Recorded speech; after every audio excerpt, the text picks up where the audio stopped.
Hello there. Once again, Stanton from Antonio Bay. Thank you for stopping by the collection room today. Today I'm going to take a look at a few of the comics that I pulled from a storage unit. A guy was selling them up in the mountains. Literally, I had to drive up like an hour and a half to Alto from where I live to check this out. And this is the roughest book I grabbed, but it was just too cool. The cover itself was too cool. I wasn't going to leave it. It was $1. All these were $1, but I was just like, you know what? For $1, I don't care how shredded that is. I'm grabbing that. And you know, if you want to think about it, let's see here, because this is one thing that's been like getting me lately. So this is 1975, and this has probably never been in a bag or a backboard its entire life. A long time of it has been left in a storage unit up in a, you know, non-climate controlled mountain town. And this is how it looks. And that's, you know, that doesn't sound great, but that's almost 50 years old. And it still looks this good. Like, I mean, I've got a lot of comics that I know are made of better paper and higher qualities that are going to last way better than this, even if they were never in a bag. And I guess it's just kind of funny to think of it that way.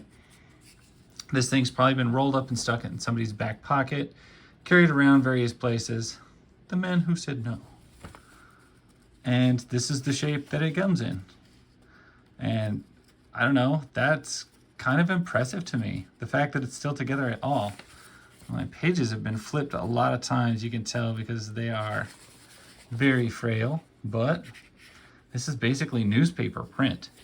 And so, like, I don't know, I think of like some of those Image comics in the 90s there, plastic pages and all that stuff. I'm like, yeah, for one thing, they're not worth anything. People are still bagging them and boarding them. Yet even if you left them out, left them on the dash of your car for 10 years, they're probably still going to be in better shape than this thing, just because they're made out of such durable paper. So I sometimes have to question, why do I bother bagging things? I love the Malibu Ultraverse, but it's like, you know, those are tough made books. They're not going to just deteriorate into nothing. So this has a nice creepy doll in it. I will give it that. I'm enjoying that. The Old Man's Secret. Secret is that he's already dead. And what is this? Jeweler's Mark. All sorts of weird things in there. Men's rings. That is odd. Mark Jewelers. Zodiac rings. Huh. That's an odd thing to have in a comic book. Kind of tells you that maybe kids weren't the only ones reading these in 1975. Since you've got, you know, basically wedding rings in there. That's kind of funny. Anyway, pressing on. This being an older comic, of course, it has a lot of the small square panels. And it's pretty faded. You know, there was like a blur to a lot of these pages where the print quality kind of breaks down after time.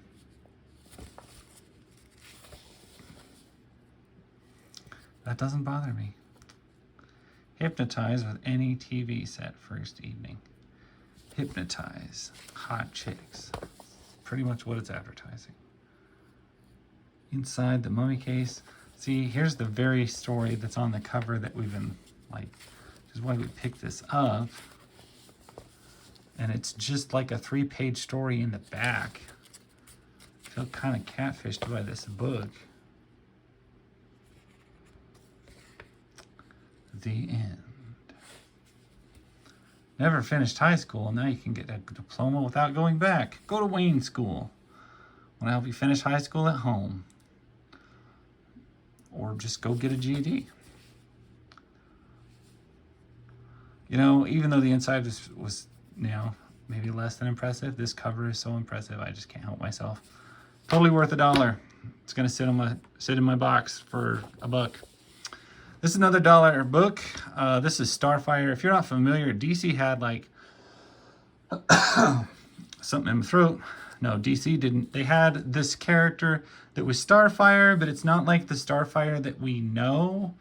was like a different Starfire, and she always had like one pant leg and what's weird green Ninja Turtle leopard print, giraffe print. I've had a couple issues of it in the past, and just because of its oddness. And so when I saw one in here, I was like, heck yes, for $1, I'm getting that.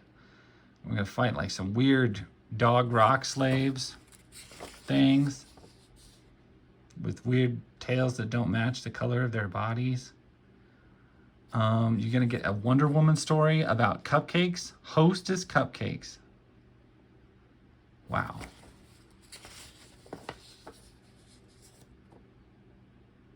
An ad for some old stuff. Double Explosion from this month, and just some more regular comics going on here. And the panels are a little bit different. I should look. This is 1977. So this is 30-cent cover. The 75 Marvel was 25-cent cover. So they've gone up a nickel in this time.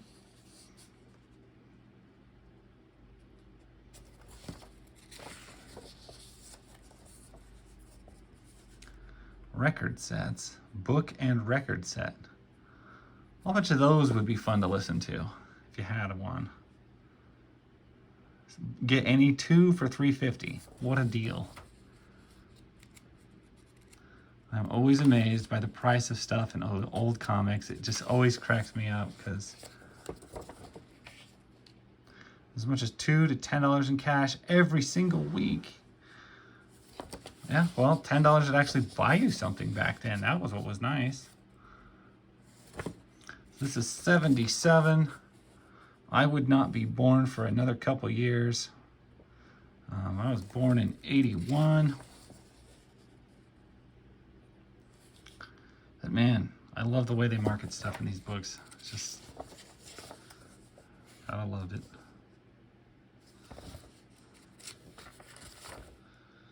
Big Adventures with Evel Knievel Miniatures. Man, I remember Evel Knievel.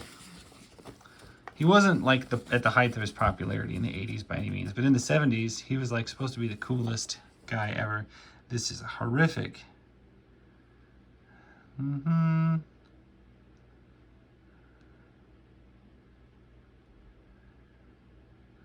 I hate males, all of them, but you. Well, there you go. Not because they were monsters, but because they were males. Definitely the height of the women's lib movement was going on in the 70s, of course. 60s, 70s. I even remember some of it trickling into the 80s. I don't know. It's funny to see that they used it as a villain. Justice for All, including children, number 9. Superman. Right Upon a Star. 100-piece toy soldier set made of durable plastic, each with its own base. $1.50. That's cool. Each footlocker contains 4 tanks, 4 jeeps, 4 battleships. Well, I'll just let you read it because it's right there. That's a lot of stuff. $1.50. That's so cool. For those of you who don't know, that's little plastic army men. I used to have like cajillions of those. And all sorts of Evel Knievel things that you can buy. Actual size. That's actual size? Maybe. From Ideal, 1976. Cool. Next up, I grabbed this because it's Supergirl. And if you know my channel, Supergirl is one of my well, easily my favorite DC character. Not my favorite, not probably in my top 5 to top 10 comic book characters. Big fan of Supergirl. And this looked like a fairly old Supergirl comic. This is 60-cent cover price. So 1983. I was 2 when this came out. And I don't know exactly what year her awful movie came out, but this would have been, I think, before. I think that movie was like later 80s, like 86, but I am not positive. It was a load though. Love Supergirl. That movie was bad. Not very good at all.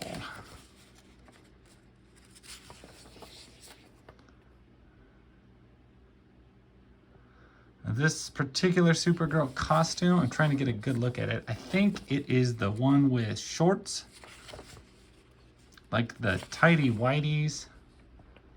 I don't think that's a skirt. Yeah. So this is like the shorts, and then she didn't have the centered S. She had like a patch.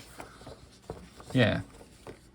She had like a patch S on the, just to one side, which I was not that big of a fan of. It's, I don't know. Car Hop employee Supergirl outfit. Just feel like you should have a big center logo. Still not the worst Supergirl outfit ever. 70s comics always have a particular look to them. I feel like all the women are slightly influenced by the romance comics because they all have that strange 70s comic glamour look to them. And I'm not sure like how to put it, but I know this is the 80s, but that was still floating there.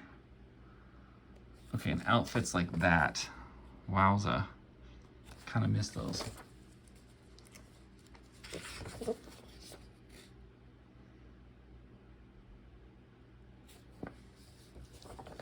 Always have the Kung Fu ads and the karate ads in these.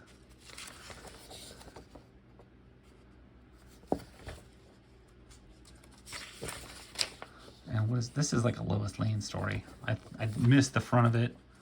I just realized I'm like, this is a Lois Lane story. Become a Jedi Master without ever leaving home. Yeah, do that. Lock and Chase. Let's grab these and we'll pull this last one down. Lean these back up there. They can just wait while we look at this last issue of Shock and Suspense. This is Impact. And this says number 12. I don't know what year. It looks like a reprint to me because it's in such good. Nope, 1973. So, this is an old one, 73. I don't know what the cover price is because I don't see one on it. And that's kind of odd. Yeah, that's odd. I don't, usually these got like a big price right on the front. I'm not seeing one. Also, where's the barcode to buy it? Well, I guess barcodes wouldn't have been in 73, but I would have thought that you would have to have a price on it somewhere to ring it up. I guess we'll keep our eyes peeled as we flip through it to see if we see a price tag anywhere. Looks like a pretty standard EC comic. You got the typical squared up boxes. All the wording is always packed on the top of the pictures. That's like a standard EC comic horror thing. The art is a little bit crowded. I like how here we finally poked out of a box. That doesn't happen very often. She's doing it up there too. With her foot and her head as she's being choked to death.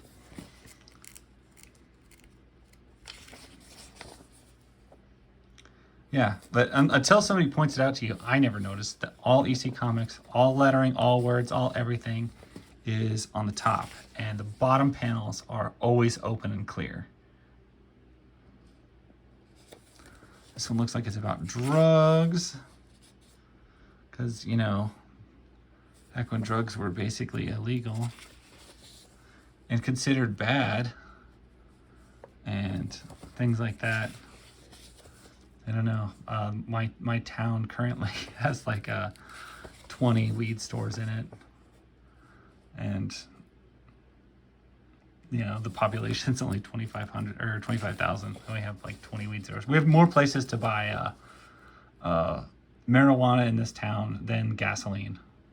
So whenever I see comics or anything like that and they talk about the evils of drugs, I'm like, well, I remember marijuana used to be considered a drug. And it's not really anymore, but Fall Guy. You know, this is 73, but this has got to be reprinted or something because these cars are way old. Like they were not still running stuff like this around. Like that's a 43 if I've seen one.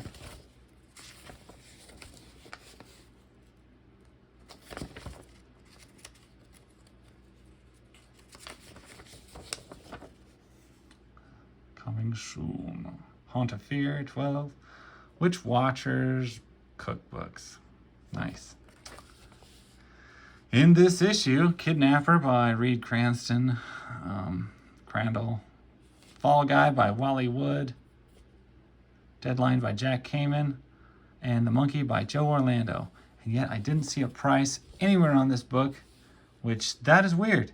If any of you guys know what the deal is with that, and why there's no apparent price, let me know, because I find that very odd.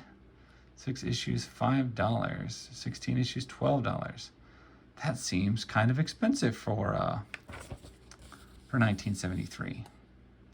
Coincidentally, I also used to drive a 1973 Volkswagen for 10 years. That was my daily driver. So anyway, that's my little comic book pile there. That's the stuff I got from the storage unit. The guy was pretty cool about it. I was buying stuff from. If I get the chance, I'm going to head back there and hit it more because he had some great stuff. And I'm pretty pleased with it. I'm going to just kind of plop those down. Thank you guys so much for watching. I really appreciate it. I heard somebody once say, if you like this video, give it a thumbs up. If you don't like it, give it 2 thumbs downs. And I thought that was funny, so I'll remember that. That's my story. Catch you guys later. Bye.